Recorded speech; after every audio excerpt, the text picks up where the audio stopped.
Hi, I'm Michael Lehmann, and this is Trailers from Hell.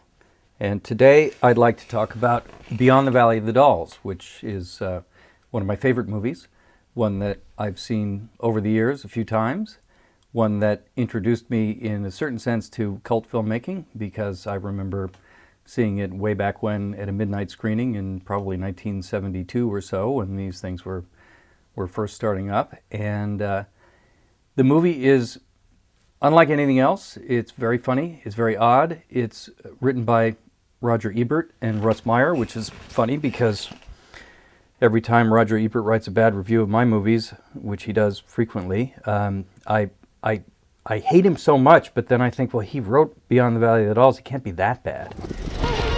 20th Century Fox had two great ideas. You know, it's a mess. It's a complete mess. I think it was designed to be a mess. As far as I know, the movie was conceived originally as it was going to be a sequel to The Valley of the Dolls, the Jacqueline Suzanne book. And in desperation, I think they hired Russ Meyer, who had some kind of contract with them, to do a satirical version.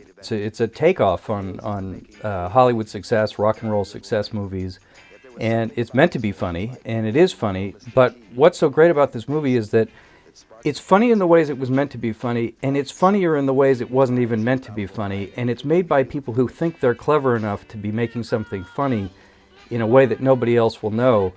But over the years, when you watch this film, you see that what was intended to be funny is actually funny in the unintentional way.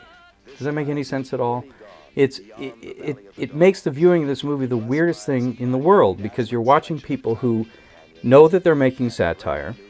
You know that they're running up all sorts of weird takes on the melodrama, on the Hollywood success story, on rock and roll, on the 60s, on hedonism, and they seem to have a pretty strong humorous point of view about this. But even that is sort of subject to unintentional humor when we watch it now. In other words, you watch it now and you say, they thought they were being funny by this, but actually it's funny that they thought they were being funny. So watching this movie is the most convoluted experience you can imagine. I don't know how it holds up for people today, but Russ Meyer knows exactly what he's doing with this movie, and it's very much a personal expression. That's what makes it so much fun to watch. This is not a sequel. There has never been anything like it. This time they've really gone beyond the Valley of the Dolls.